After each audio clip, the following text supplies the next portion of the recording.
A verdade é que a energia funciona. A gente é que tem esses tabus todos e está muito ligado à coisa da pseudociência, que a ciência, como ela não entende, ela classifica tudo como pseudociência, né? Ela não aprofunda, então para ela tudo é pseudociência. Falou isso aí lá atrás, quando a homeopatia começou, falou isso daí nas gotinhas.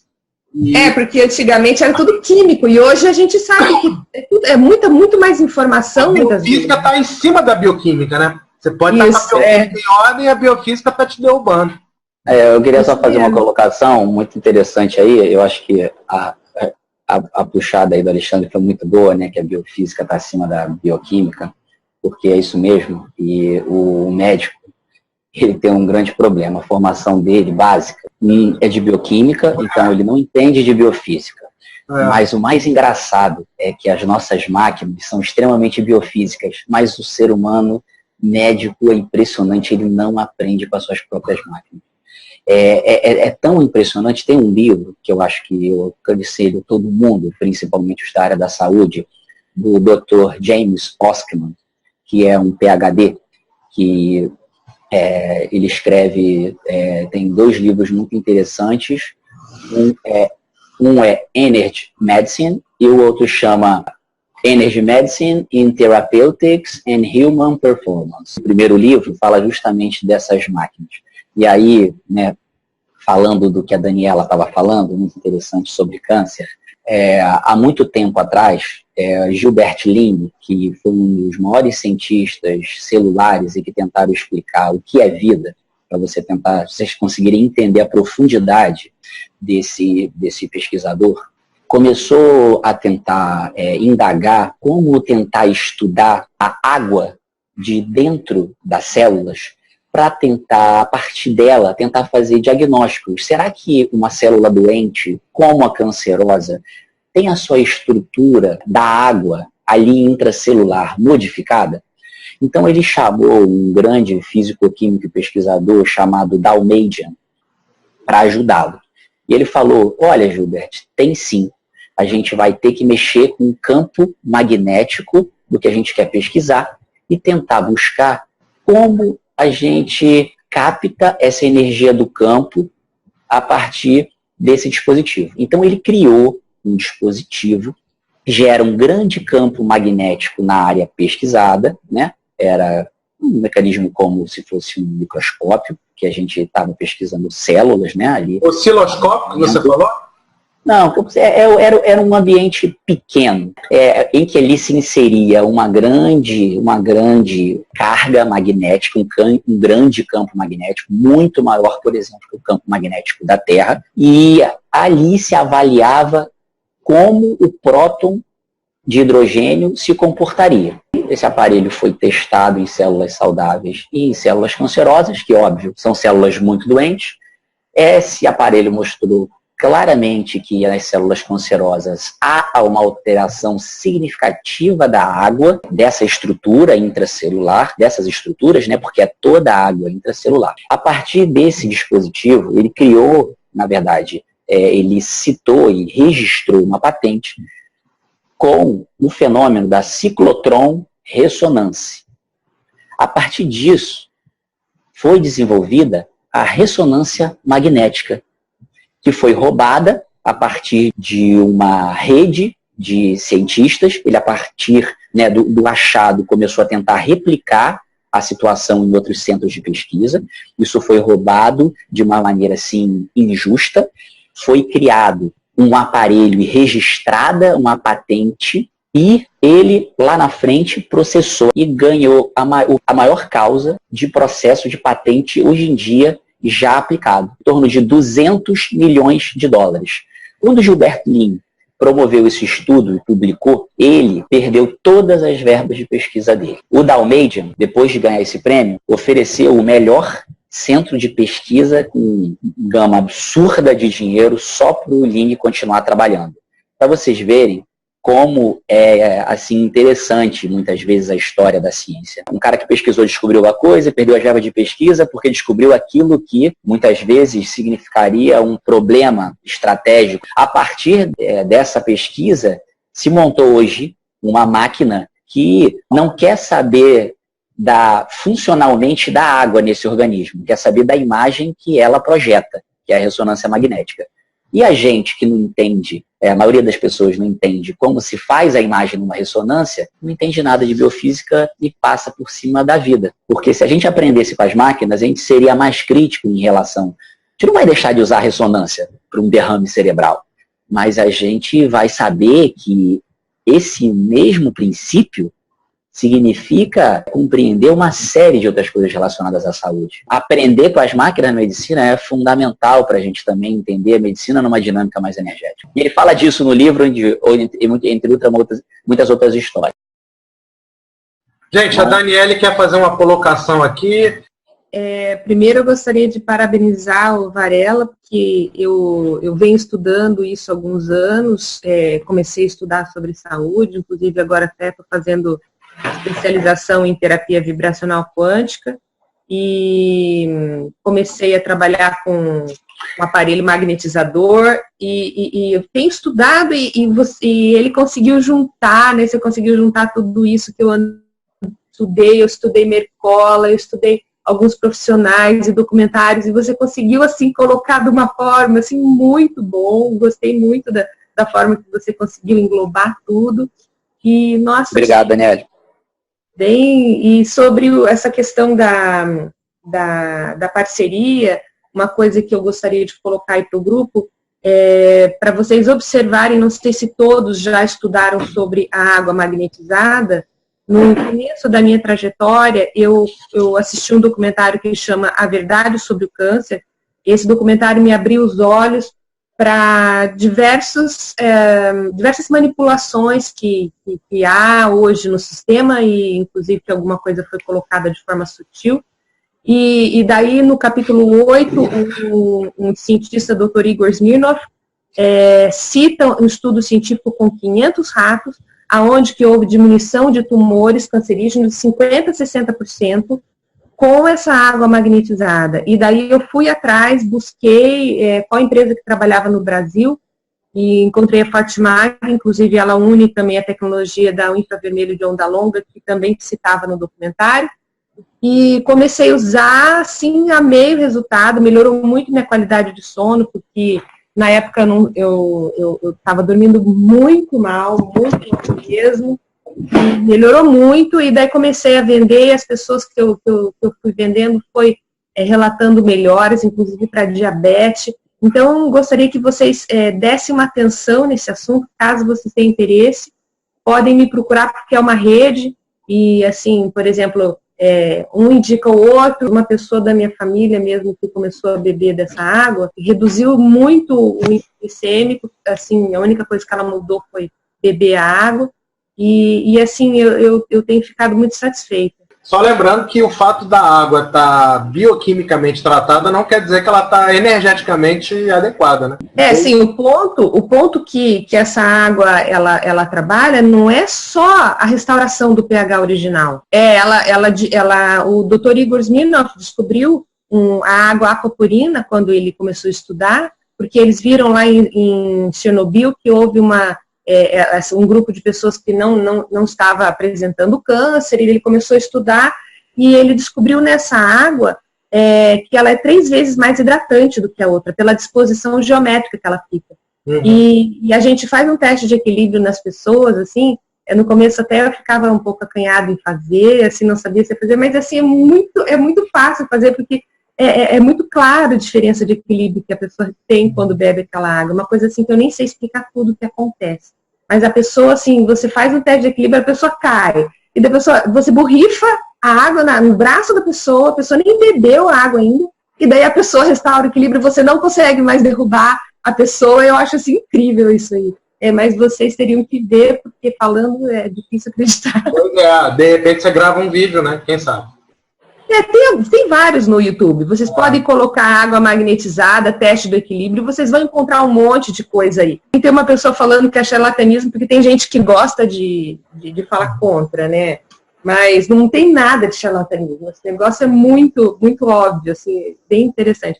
E assim, o pessoal estudando vai ver que ela é uma água que se torna antioxidante, tem muitos benefícios, vale a pena dar uma estudada. Legal. O que mais aí que gostaria de comentar? Rinaldo, tá caladinho aí, Rinaldo? Rinaldo é veterinário. Aproveita aí, Rinaldo. Sobre o Rinaldo, falando em veterinário, eu tenho aqui um vídeo que eu posso compartilhar lá no grupo, que a pessoa começou a dar água para as vacas e parou de dar, ela estava com problema de mastite e reduziu 90% das mastites, parou de dar até remédio, não precisou mais dar remédio para as vacas. E na agronomia também, tem uma pessoa com tomate lá mostrando que houve duplicação da produção do tomate. Então, assim, tem para todas as áreas. Quem tiver pergunta, pode falar. Aqui é a Tanise. Oi, estão me ouvindo? Sim. Quem é que está falando? É a Tanise? É a Tanise. Tá Primeiro eu quero agradecer, né, a palestra é muito boa. Eu anotei aqui várias informações, vai me auxiliar, porque no domingo tem a minha, e aí eu preciso saber como é que é essa dinâmica, eu estou aprendendo. E eu sou bióloga, trabalho com ensino de ciências e eu desenvolvi uma oficina temática, água e suas propriedades, porque o centro da vida, o centro de nós entendermos todos os processos de biologia molecular, primeiro, antes, a gente precisa entender as propriedades da água. Já me deu algumas ideias aqui de outras experiências para complementar a oficina da água. Foi muito válido, eu gostei muito, obrigada. E é isso aí, então a gente vai trocando informações. Tanise, eu quero te falar que se você quiser um material bibliográfico interessante sobre uma nova visão em relação à água, tenho muitos títulos e que posso te oferecer coisas simples, né, que encontra na Amazon, encontra em sebo, encontra em muitos lugares, e todo um estudo de água, ao mesmo tempo que é fundamental, indispensável, é muito interessante, muito enriquecedor, inclusive para as crianças, porque muitas vezes a partir dessas experiências, né, relativamente bobas, né, assim, a gente gera um conhecimento que é exponencial, né. Então, assim, se você quiser depois, eu tenho uma série de autores que eu estudo, que me foi dado como presente, eu sigo passando aí essas informações. Sim, eu vou querer, porque agora no mês de março já tem organizado, já tem planejado atividades com a água nas escolas. Então, sim, vou precisar, sim. Eu tenho interesse também. Tá ótimo. Beleza. Eu tô, na verdade, ultimamente organizando uma série de materiais, títulos, né, assim, bibliografias, variados temas. Isso vai ficar disponível no blog, mas que ainda está em confecção essa parte do site. Então, assim, sempre quando eu tiver alguma coisa nova, eu acredito que a gente vai manter esse processo aí de webinários de uma maneira regular esse ano, eu vou passando para vocês, mas enquanto não tiver nada pronto, eu vou falando pontualmente, a gente vai trocando na medida da demanda de cada um. Ok. Eu não achei aqui na internet, eu só achei no Facebook a sua página, eu não achei Eu botei o link aqui, tá no chat. Ah, tá. Ok. Tá ok. Eu coloquei o link ali para quem tiver interesse em saber mais sobre a água magnetizada pelo aparelho. Coloquei ali no chat dos participantes para quem tiver interesse. Tá bom. Tá. E eu ia também, antes daquela hora, eu ia estar fazendo a seguinte pergunta que eu ia fazer, sobre esse livro que foi citado também anteriormente pelo Dr. Varela, que eu gostaria também de saber o nome direitinho, porque eu tô assim numa fase assim de um interesse para conhecimento muito grande. Eu acho que isso é algo que não é normal, é algo que, inclusive, andei até estudando para saber do que é, tem algumas teorias aí. E também queria comentar sobre a questão da depressão. Eu não li sobre estudo científico, mas uma cliente veio comprar comigo o aparelho, me relatou que a amiga dela comprou o aparelho com outra pessoa, que eu nem sei, e largou todos os remédios já de depressão, porque a água conseguiu resolver o problema de depressão dela.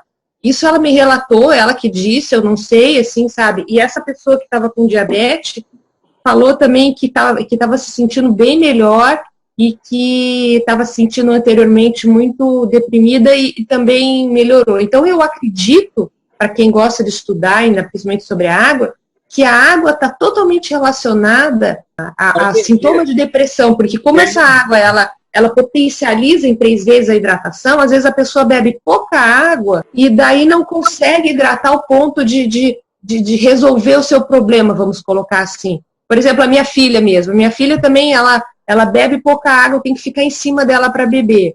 Então, assim, quem bebe pouca água, com uma água dessa, que tem um poder de hidratação muito maior, tem um melhor resultado. Então, é um depoimento. Eu estou enfrentando essa questão aí da depressão, no caso, na família, uma pessoa até jovem, na família. E eu estou aprendendo muito sobre essa questão, né? Estou tendo que estudar e estou tendo que aprender bastante para ajudar, né? Então não é fácil. Quando você vê a pessoa, é aquilo que o Gustavo falou, você vê a pessoa medicamentada e tremendo, porque a pessoa fica que nem zumbi, né? Que o remédio é aquela coisa, induz o sono, mas por outro lado, gera uma série de efeitos, né? Esse é um problema também. A gente tem que gerar endorfina para a pessoa relaxar, mas se puder ser não invasivo, melhor ainda, né? Então, outra coisa que eu andei observando é que a maioria das pessoas que conversaram comigo que tem problema de depressão consomem poucos vegetais crus. E eu acho que vale a pena pesquisar isso aí, viu? Quem que tiver interesse também, porque eu acho que tem alguma relação. Porque você vê, a energia vital vem dos vegetais crus. As pessoas que eu observei comiam muita carne. Eu acredito que tem alguma coisa a ver, mas isso é totalmente empírico, totalmente de observação. Não, já tem alguns dados de pesquisa mostrando que a carne, ela produz, eu não lembro o nome da molécula, mas é uma molécula que estimula a produção de dopamina. E ela altera o funcionamento do cérebro com o tempo. Então, que são, não é a carne em si, são as bactérias que ficam na carne que proliferam depois que o animal foi abatido.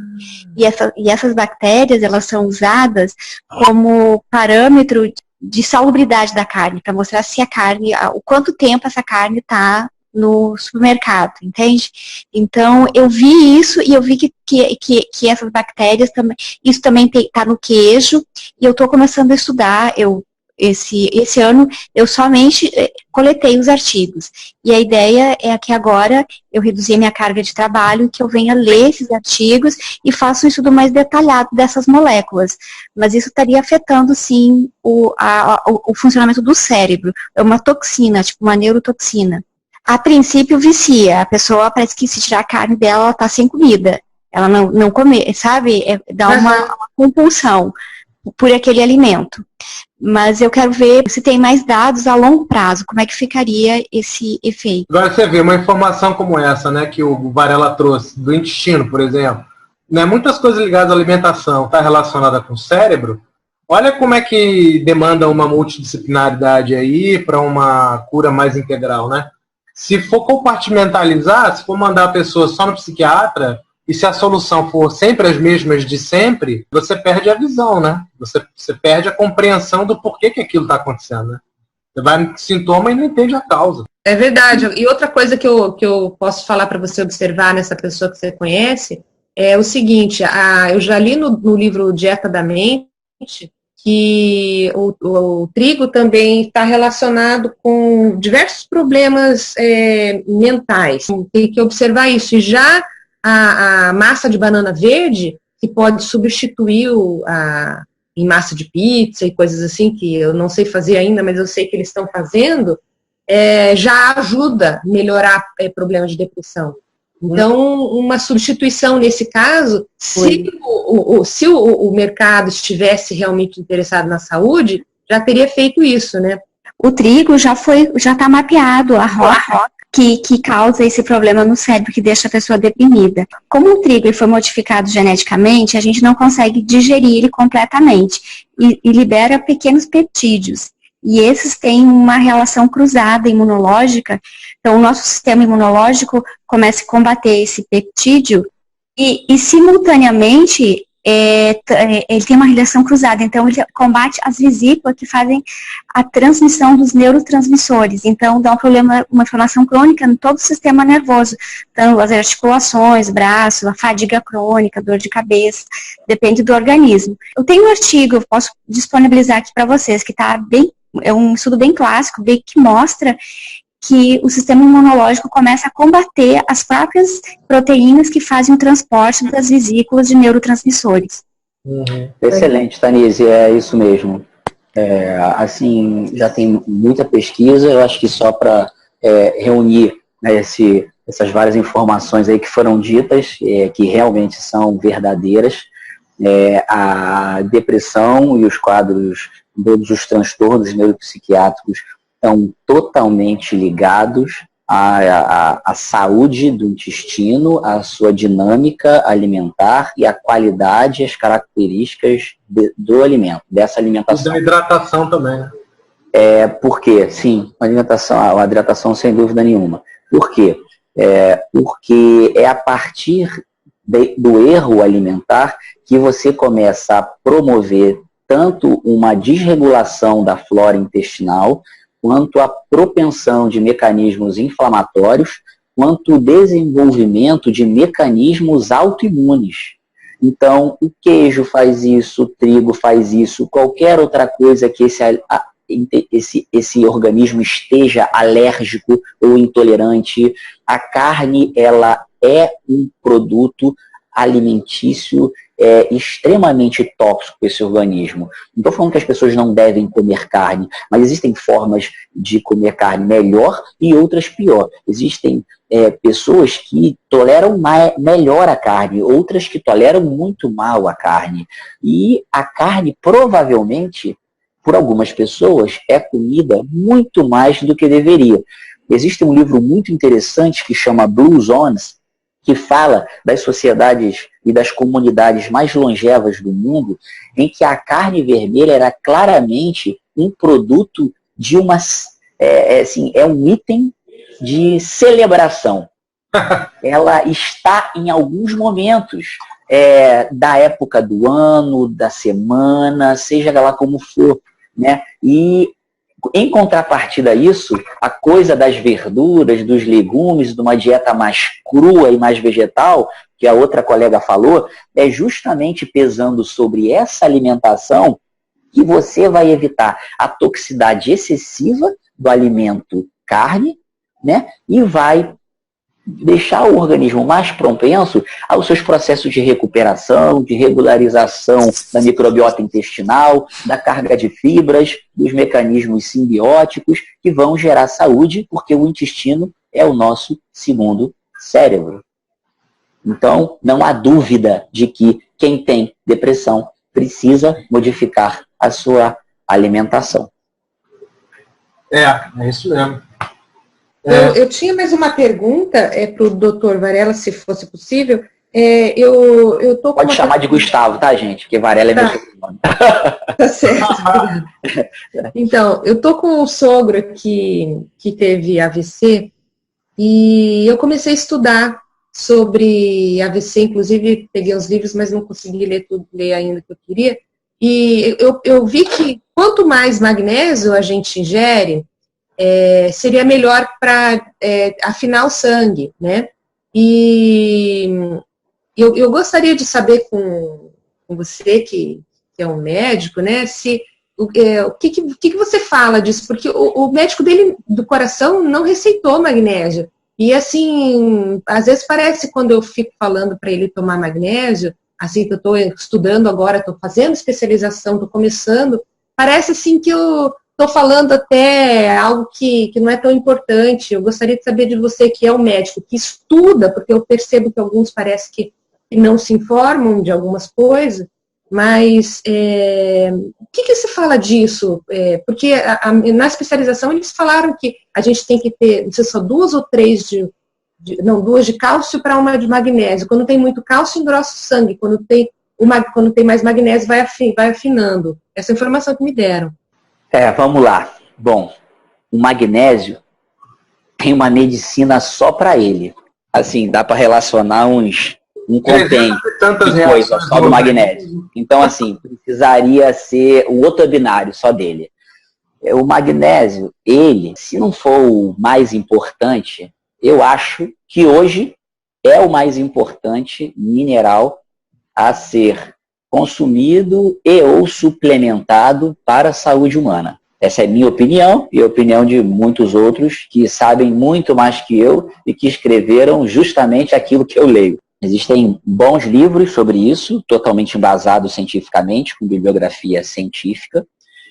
O magnésio é fundamental para trocentas reações bioquímicas no organismo, pelo menos umas 300 são totalmente dependentes, fundamentais para a vida, e que estão dentro de processos como transmissão nervosa, regulação do aparelho circulatório, produção de energia, consumo de energia, digestão, movimentos, crescimento, morte celular, controle da glicose do metabolismo, e aí vai. Produção hormonal, não há saúde sem magnésio. Problemas adicionais. Brasil é um país de geologia e solo muito antigo, pobre em magnésio, diferente, por exemplo, do Havaí, que é um solo vulcânico riquíssimo em magnésio.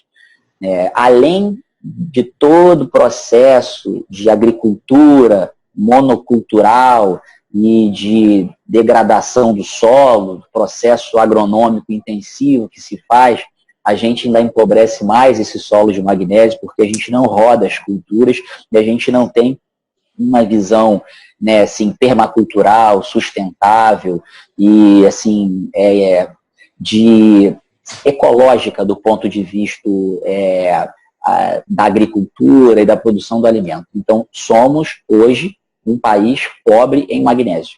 Os Estados Unidos têm o mesmo problema, até porque a gente copia muito os Estados Unidos em relação à nossa história e ao nosso negócio. A gente é bem parecido, com os cinturões de trigo, cinturões de soja, temos uma característica muito parecida. A gente copia coisas boas, também copia as coisas ruins. E então, assim, magnésio é fundamental. Com certeza, para casos como o do seu familiar, está indicada a reposição de magnésio. É bastante segura a sua reposição, mas é claro, assim, é importante ser feita de uma maneira orientada, porque a doses pode interferir em relação a algumas questões fisiológicas, de medicamento, mas não é nada muito preocupante, mas assim, é muito válido. Uma alimentação rica em comida com componentes altos, ricos em magnésio, e uma suplementação de magnésio, seja ele através da água. Existe hoje em dia a água magnesiana, ela não é muito comum no país, mas ela existe em alguns lugares, porque é uma característica individual do solo e dos lençóis que existem ali, do minério que está ali entre os lençóis. Mas a suplementação, seja ela oral ou até transdérmica, ela é, vamos dizer assim, ela é muito bem-vinda, de fácil realização e de custo muito baixo. Os benefícios são muito interessantes. O mais comum seria via cápsulas? O mais comum é o via cápsulas, e existem alguns autores que sugerem a associação da cápsula com o transdérmico. Existem várias formulações em cápsula, seja em forma de óxido, seja em forma de outros quelantes que a gente utiliza para melhorar a absorção em diversos tipos de tecido, seja ele cerebral, seja ele intestinal, seja ele nos diversos tipos de líquido corporal. Além disso, a gente consegue ver muitas vezes efeitos extremamente rápidos e efetivos assim, no controle de alguns tipos de sintoma, mesmo que muitas vezes não cure aquilo, tem um alívio sintomático muito significativo. Por exemplo, no uso para crises de enxaqueca. Hoje em dia, a medicina dos spas, o magnésio está muito em alta. Apesar de a gente ver que as coisas muitas vezes crescem com um certo modismo, alguns modismos são muito bem-vindos, né? E assim, a terapia com magnésio é de grande valia para a saúde do corpo, mineral assim fantástico, precioso, sem dúvida nenhuma. O magnésio é um mineral fundamental à vida, né? O magnésio, ele está dentro da molécula de clorofila, né? Ele é a molécula central de clorofila, né? Ela tem um íon de magnésio. E essa mesma molécula de clorofila, quando você tira o magnésio e põe o ferro, você tem a hemoglobina. Isso é muito interessante. Isso é para mostrar como o magnésio está no cerne da vida, né? Você imagina o que é o ser humano hoje em dia sem, né, o meio vegetal, natural, produtor de oxigênio, né? A gente está atrelado a esse meio. Se a gente for buscar, né, o que eu estava falando no webinário, essa medicina baseada na vida, e ir lá na raiz, a gente consegue tanto conhecimento, tanta correlação, que você, quando, às vezes você está lendo uma coisa, você fica parado assim, alguns minutos com um insight, você fala, bicho, o que é isso? É uma coisa tão óbvia que não precisa de nenhum ensaio clínico, de nenhuma pesquisa. Está na cara que é saúde isso aí. Então, a medicina muitas vezes só complementando o que a colega falou em relação ao médico, que parece que você fala e causa estranheza. É isso mesmo, tá? É assim mesmo que acontece. Esse médico, ele não aprendeu nada de magnésio. Quando eu digo nada, é nada. Então, assim, os médicos hoje em dia aprendem sobre doença, não aprendem sobre nutrição, não aprendem sobre nutrientes, não aprendem sobre saúde, não aprendem sobre vida. Eles estudam um pouco de fisiologia, anatomia, fazem correlações com sinais e sintomas, conseguem enquadrar aquilo em uma série de doenças, mas no fundo, lá na frente, na formação, porque quando ela é básica, você consegue fazer uma série de correlações com a vida e com a saúde, porque você estuda a normalidade, você estuda o normal, mas lá na frente, quando o cara tem 5, 10, 15, 20 anos de formado, ele está há 30 anos estudando só doença. E aí não tem jeito, não dá nem para culpar o cara. Ele tem um viés. Ele estuda através do viés da doença. Então, é difícil. Ele nunca estudou sobre nutriente. Como é que ele vai saber do potencial daquele nutriente? Né? Assim, a gente percebe um pouco desse movimento na medicina, que vem de certa forma pontual, às vezes rompendo um pouco o paradigma, mas é muito residual, é muito periférico. Essa questão da medicina baseada em evidência pode ser um eufemismo também, né? Para você não aprofundar nas causas, né? A medicina baseada em evidência é muito interessante, mas ela tem um certo deturpamento bastante, assim... ela tem um seu viés hoje em dia, como ela é interpretada, concebida, considerada e descrita. Como ela foi escrita há muito tempo, vamos dizer assim, lá nos primórdios, na criação da medicina baseada em evidências, era muito importante, além da evidência científica, dos tipos de estudo que fazem testes terapêuticos e comparam com o controle placebo, existia também um nível de expertise clínica e experiência pessoal associado à aplicação terapêutica e os resultados obtidos. Que é o espaço para o empirismo, é isso aí. Exatamente. A medicina baseada em evidências, ela envolve também o empirismo associado à expertise clínica. E não só os estudos. Só que hoje em dia, eles fazem, eles consideram estudos, porque é fácil tirar o que é empírico da medicina. Porque quem tem dinheiro para fazer hoje um ensaio clínico randomizado, multicêntrico, que é um estudo robusto, você gasta 30 milhões de dólares para fazer um estudo desse? Entendeu? Quem é que faz isso? É difícil. Então você enviesa já começa daí.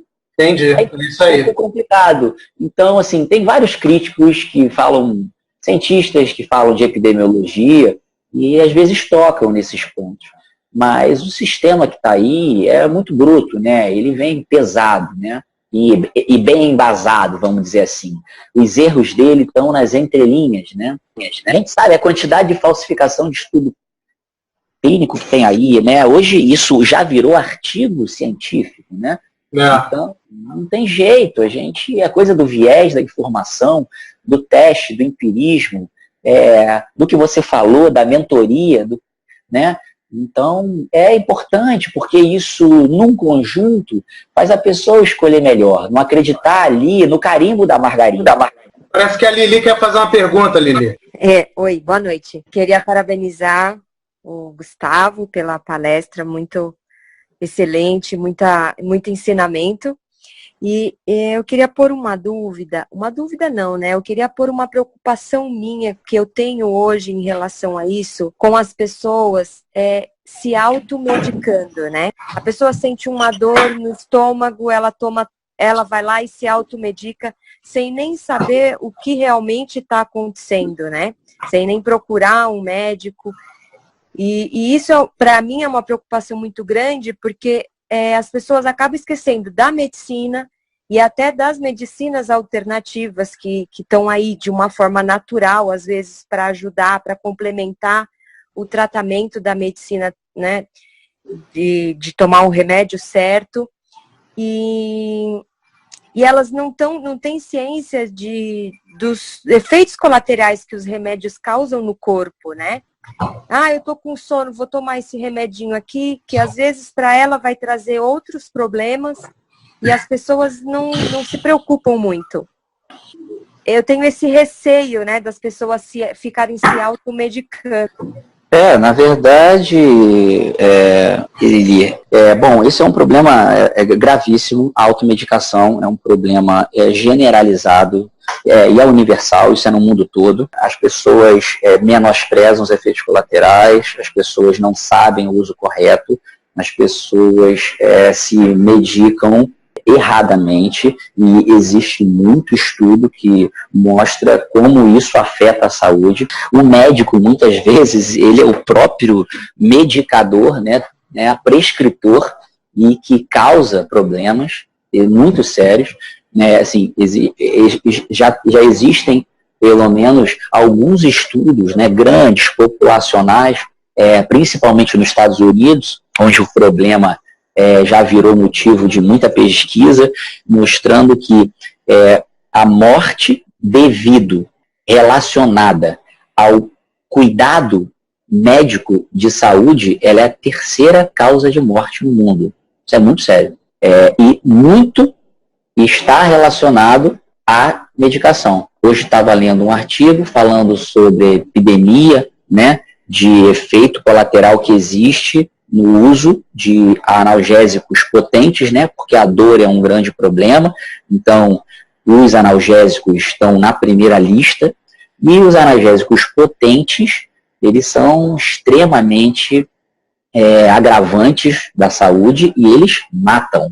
Então, há pelo menos 300, 400 mil mortes nos Estados Unidos, né, bianualmente, por conta do uso excessivo, indiscriminado, muitas vezes prescrito e outras vezes por automedicação, de medicamentos, né? E isso, eu estou falando de coisas que matam, mas muitas vezes acontece, né, o famoso anti-inflamatório, o feldenizinho que a pessoa toma. Eu sou intensivista, no início do webinar eu falei, então eu sou especialista em CTI, eu sou, né, formado nisso, e meu título de especialista é nessa área. Então, a área de pacientes graves é uma área que eu sei com propriedade, e eu vejo os efeitos colaterais desses problemas. Eles vão de insuficiência renal, derrame, infarto, hipertensão, a sangramento, hemorragia digestiva, insuficiência respiratória e outros, né? A gente tem um problema muito sério nos medicamentos. Eles geram muito dano. Só que isso é uma coisa muito escondida. Isso é uma coisa muito pouco falada. Agora, nos Estados Unidos, isso está virando um boom, porque o problema dos opioides está num nível muito, muito, muito, muito sério. Está matando mais que coisas que deveriam, assim, teoricamente, matar mais, tipo acidente de carro, né, coisas do tipo, né, homicídios, e não é o que acontece, né, são drogas legalizadas, né, prescritas, né? E claro, que acabam entrando muitas vezes dentro da automedicação, porque toma aqui, é bom, é legal, né? Você vai ficar bom, eu fiquei também.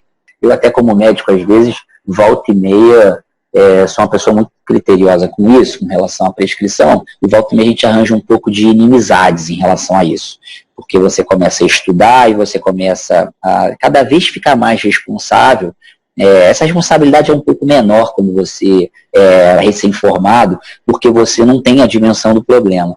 E, prescreve uma coisa para mim aqui, porque eu não sei, prescreve, faz uma receita aqui para fulano de tal para mim, que ela não conseguiu comprar. Muitas vezes até uma pessoa que é humilde, não tem acesso ao serviço de saúde, a gente sabe como é que é o SUS hoje em dia, essas pessoas sofrem muito o problema da falta de assistência, só que você não pode tentar resolver um problema assim, acrescentando outro, né? Então, isso acontece e às vezes, na verdade, falta critério, tanto de quem usa, crítico, né, quanto de quem muitas vezes prescreve, crítico também.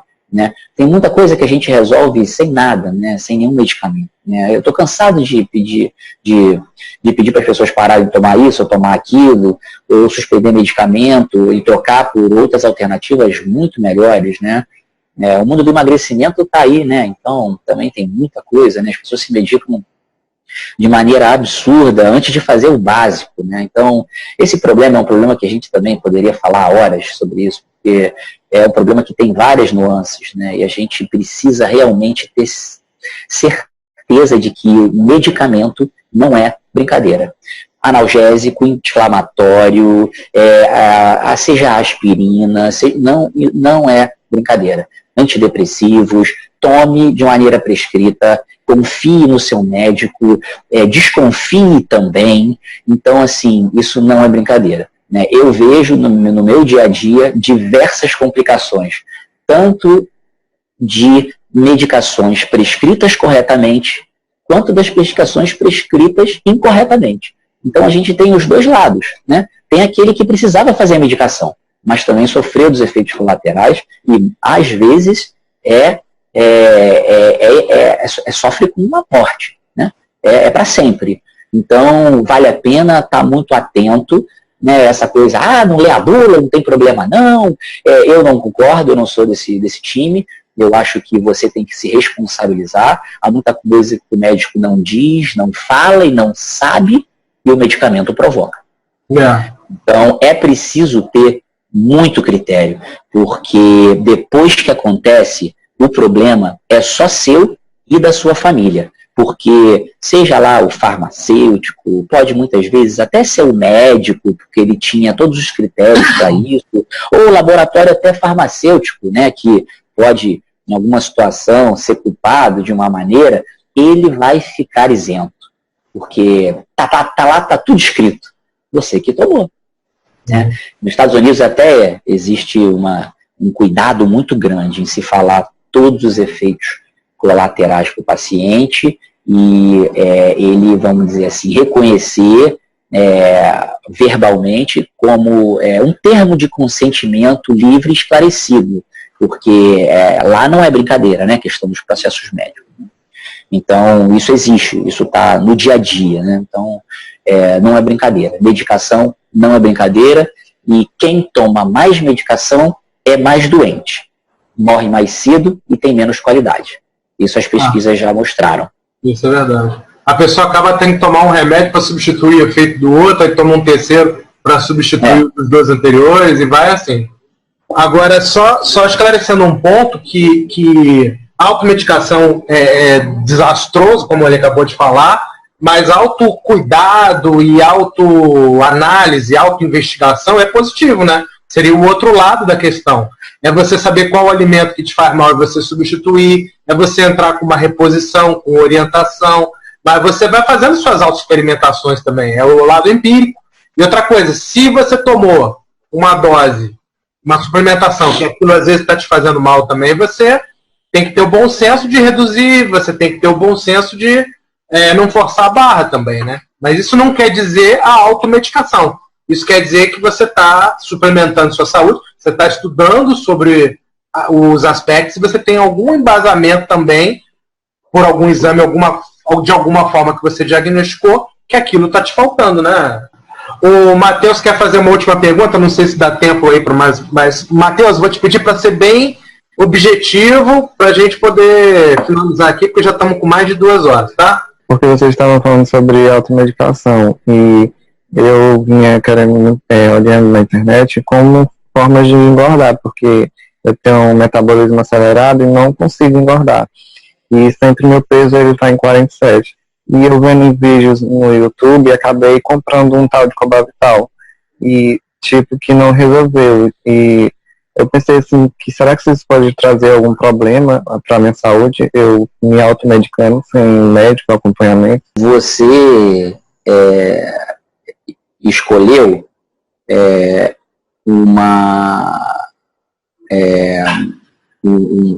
uma formulação, né, que tem vitamina B12, né, basicamente isso.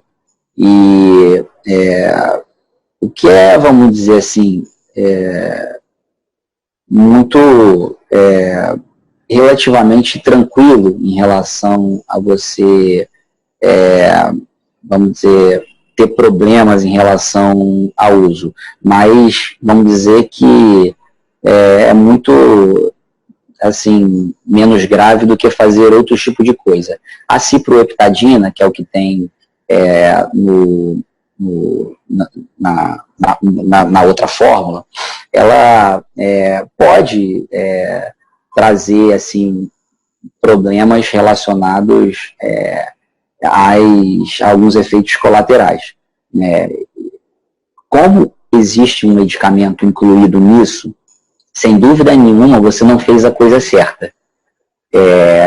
Mas acredito, né, que assim, os riscos que você, vamos dizer assim, está correndo tomando isso, claro, não é uma coisa, sabe, gravíssima, mas é aquela coisa.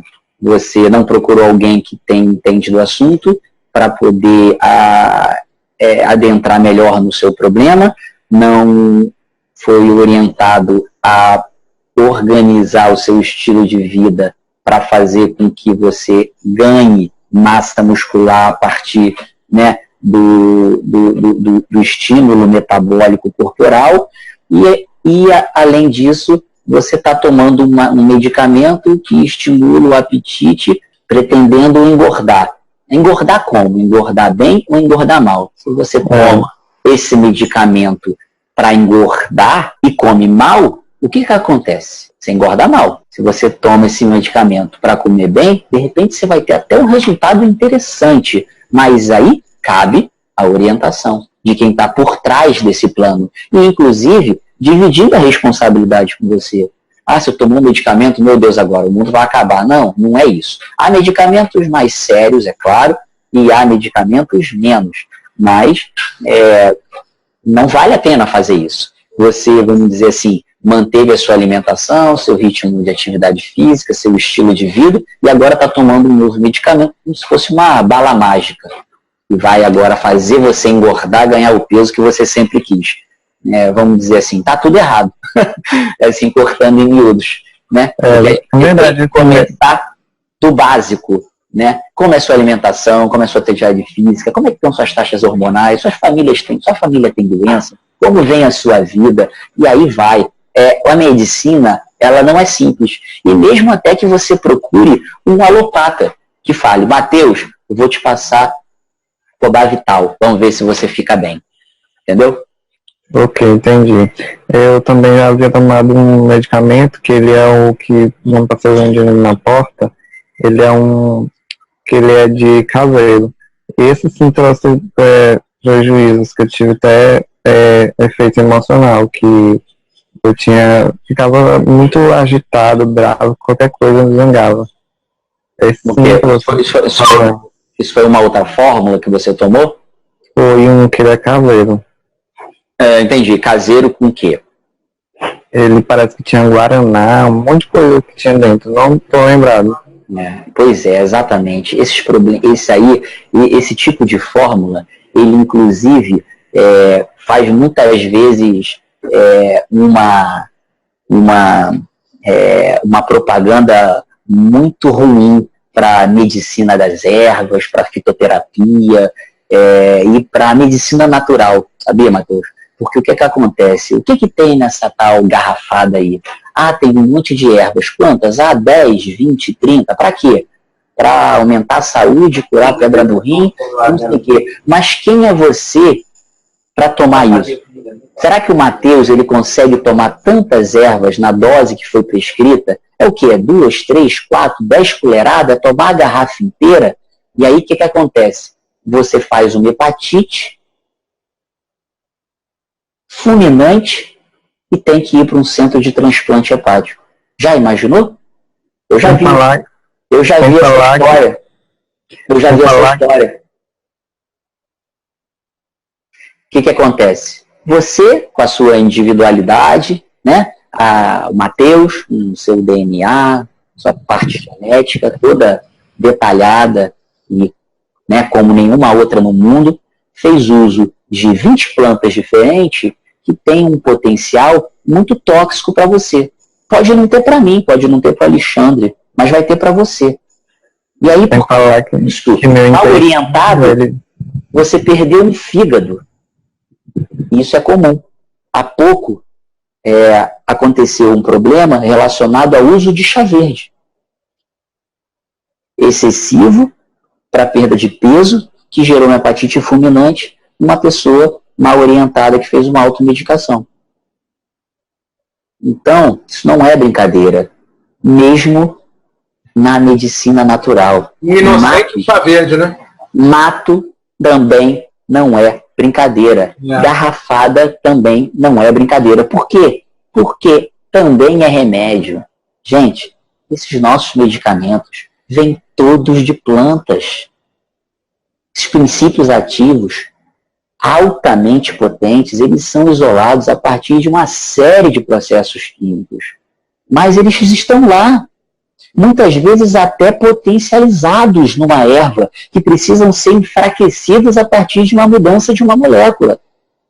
A gente não pode brincar com esse tipo de coisa. É claro que é natural, você se intoxicar por um medicamento, é mais fácil sim que se intoxicar por um chá, é óbvio, mas esteja bem orientado, né? Não saia tomando as coisas porque fulano disse. Isso não é brincadeira. Fitoterapia é remédio e causa danos também. É preciso saber o que está se passando. É preciso olhar o organismo. Há tempo de suspender. Há tempo de evitar um efeito colateral mais grave, né?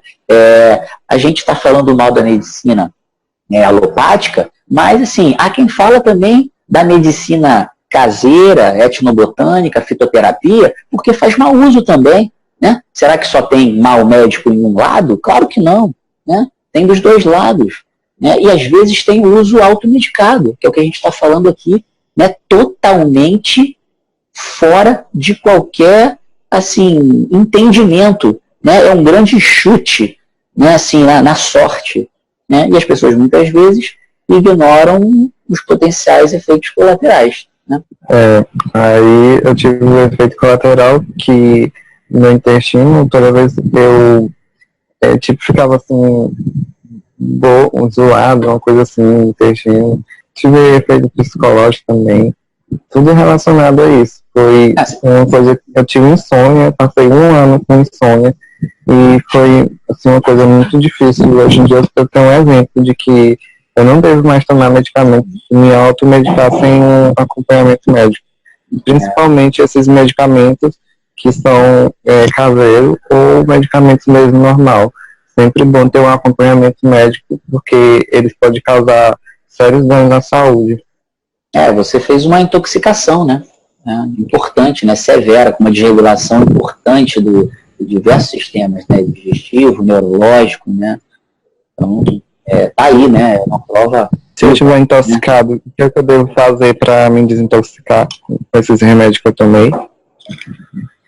Bom, para começar, não se intoxicar mais. É engraçado, não sei se foi o Alexandre que riu, mas é muito engraçado.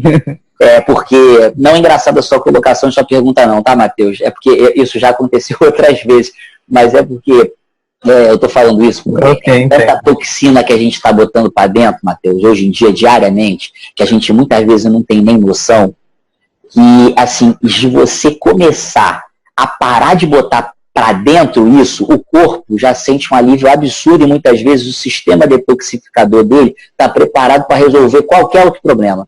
Coisas do tipo assim, por exemplo, você vê uma mulher hoje em dia normal, ela acorda de manhã, ela lá toma o seu banho, bota seus cremes, não sei o que, papapá, cosmética, né? Vários tipos de toxicidade variadas. Aí depois ela termina ali, passa não sei o que,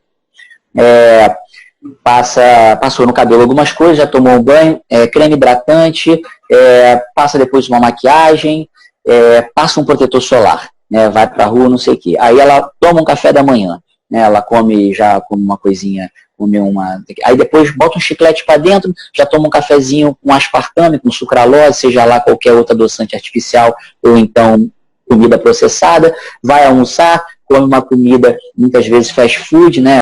Chega chega muitas vezes depois do trabalho, volta e meia, já toma mais alguma coisa, às vezes é alguma outra bebidinha que muitas vezes é inocente, pode ser o famoso H2O, né? Água, né? H2O. E aí vai. A pessoa faz isso, tem essa vida durante anos. Se a pessoa começa a tirar isso, em uma semana, assim, vamos dar um mês aí, porque 30 dias, diversos tecidos do corpo já estão renovados, né? Isso é uma coisa, isso que o organismo é de respirar novamente. A multiplicação celular tá aí, né? É claro, existem vários cientistas que falam sobre isso, né? Você percebe, em uma semana, 10, 15 dias no máximo, todas as suas células do epitélio digestivo foram trocadas. São simplesmente 400 metros quadrados de superfície corporal. Vocês imaginam o que é isso? Campo do Maracanã, de superfície digestiva, um pouquinho menos, né? Seria meio campo do Maracanã. É muita coisa. Imagina que tudo que você come é absorvido nessa magnitude. Então, hoje em dia, o que eu tenho falado para as pessoas é assim, aprenda a fazer alimentação, aprenda a comer, saiba o que você está comendo. Inclusive naquele dia que você enfia o pé na jaca, saiba que você está gerando um débito para o seu organismo, porque no outro dia ou nos outros dias você precisa pagar esse débito. Esse organismo, quando vai melhorando de saúde, ele vai recuperando a memória de uma série de doenças. Isso a homeopatia já falava há muito tempo. Eles chamam de vicariação, chamam de crises de cura. Isso acontece muitas vezes. Esse organismo, ele vai se recapeando, mas ele não esquece os processos que você bloqueou, ele não esquece os processos que você curou erradamente ou então mascarou. Ele vai mimetizando e vai tentando compensar, mas ele bota tudo para você pagar depois. Por isso que às vezes a cura da doença crônica não é um processo fácil, é preciso ter coragem. Isso é uma coisa que eu sempre preparo o cliente quando vai passar por um processo, porque assim, num processo de cura, de melhora, esse movimento que o organismo faz, curativo, ele passa por agudizações. Isso é um movimento que o organismo faz para resolver os seus processos. Ele piora um pouco para depois melhorar, né? O processo, hoje em dia a gente fala muito de inflamação de uma maneira negativa, né? A inflamação, a infarto é inflamação, a AVE é inflamação, a doença inflamatória intestinal, a doença autoimune, inflamação, a doença mental, transtorno da ansiedade, inflamação. A gente fala muito isso, a gente fala, cara, mas inflamação é mesmo muito ruim. Lê do engano. Quando a gente vai estudar inflamação, a gente vê que inflamação é o único meio pelo qual a natureza organizou um processo para regenerar o organismo. Agora, da maneira como nós estamos inflamados, cronicamente, não tem como. Esse organismo está na lona. Entendi. A gente precisa modular o processo, dar subsídio para o organismo e dando os seus passos. mas os processos inflamatórios, os processos agudos de recuperação, as crises futuras, elas vão existir, estão descritas há trocentos anos na medicina, desde Hipócrates. Gustavo, eu acho que você conseguiu dar um segundo webinário em cima do primeiro. Foi muito bom, foi muito positivo, tá? Agora a gente já está com mais de, sei lá quantas horas aqui, e vamos preservar, né, também o seu descanso e agradecer muito, né, sabendo que agora é a primeira de uma sequência, né? Depois a gente tem assuntos para falar, por exemplo, essa parte de suplementação, são vários assuntos, a parte de detox, a parte de algum mineral específico. Tem muitas dúvidas aí, coisas que o pessoal coloca na plataforma e que a gente pode trazer, né? E, na verdade, o que é importante é que também lembrar as pessoas que se dediquem a estudar, mas não só a estudar, mas como também experimentar em si mesmos, né? E mudar hábitos. Porque só estudar e sem mudar os hábitos, aí você está se auto-sabotando, né? E aquilo que você já aprendeu, se você também não pratica, é também uma autossabotagem, né? Então, em algum nível, você tem que ser, no mínimo, coerente ou responsável, né? Com aquilo que você avança, aprende, porque às vezes não é só você. Está impactando você, sua família, quem está em torno, e é um processo coletivo. Essas redes aí, elas vão trazer uma melhoria individual e coletiva também, né? Então, é importante saber que há essa disponibilidade e tudo mais, mas a gente precisa espaçar isso aí no tempo para ir dando tempo do pessoal processar, aprender e mudar hábitos, né? Acredito que a curadoria faz muito sentido, né? A gente é muito grato às pessoas que compartilham conhecimento, como você, por exemplo, que já tem a sua própria plataforma, enfim, e está se disponibilizando ainda mais para parcerias, para trabalhar junto, né? Em torno de uma causa comum e maior, né?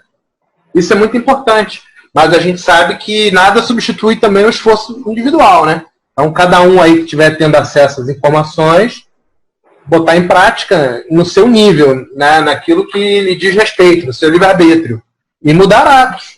E compartilhar os resultados depois, né? Trazer os depoimentos. Isso também é importante, né? Estimula e chancela os benefícios, né, dessa questão de você aplicar o conhecimento em si mesmo, enfim, se auto-melhorar. Não necessariamente depender só do que uma indústria construída em torno da doença está colocando, né? A gente praticamente está desenvolvendo protocolos, desenvolvendo rotinas úteis, que isso não era compartilhado antigamente, não era tão disponível publicamente. A partir de agora, num ambiente controlado, nas redes, você começa a ter essa confiança circulando. E isso faz todo sentido. E a partir de agora não tem barreira nenhuma para você começar a cuidar da sua alimentação, como você falou, fazer as caminhadas, como você disse, cuidar do sono e alguma gerência, alguma gestão sobre o emocional e o mental, enfim. Se quiser também colocar o espiritual. Acho que esses pilares aí, eles são genéricos, mas eles dão bem a base para quem quer começar, né? Então é isso. Agora é mão na massa. Não é não? É preciso se conhecer. As pessoas estão completamente desconectadas de si mesmo. E essa reconexão, esse olhar para dentro, é o recomeço de uma visão de saúde pessoal e de uma redescoberta de um novo mundo interno, né? De você encontrar espaço para as coisas que você quer fazer, redescobrir gostos, que seja o paladar ou até gostos, né, de outras coisas, né? Sejam emocionais, sociais, esportivas, né? Esse olhar para dentro, eu acho que ele é o principal começo. Entendeu? Eu vejo porque assim, a gente está numa virada do ano e é muito comum as pessoas fazerem promessas, que aliás eu acho que está muito certo, né? Acho que é importante começar um ciclo que está toda a humanidade vivendo, isso é um movimento, né, muito grande, planetário, e essas metas são muito importantes, né? E por que as pessoas fazem isso, né? Isso é proveniente de um olhar para dentro, né? Tá todo mundo ali pensando em si, na sua vida, o que aconteceu, o que foi e agora. Então, é esse recomeço. Mas ele precisa ser uma vontade genuína, né? Ele precisa realmente ter efeito, né? E ele buscar a coisa certa. Porque às vezes a gente busca a coisa errada, de tão desconectado que a gente está. Uma busca interna e externa. Né? Se você vai começar pelo externo, não tem problema nenhum. Pode ser alguém te dando um smartwatch, pode alguém estar te dando uma bronca, mas pode ser interna, né? Pode ser vindo de uma meditação, vindo de uma oração aí na virada do Réveillon, uma meta de mudança, vinda de um programa aí, né, de melhora aí e planejamento para 2019, mas é preciso vir e é preciso agir. Então, assim, acho que para finalizar, eu gostaria assim de falar em 1 minuto coisas que eu acho fundamentais.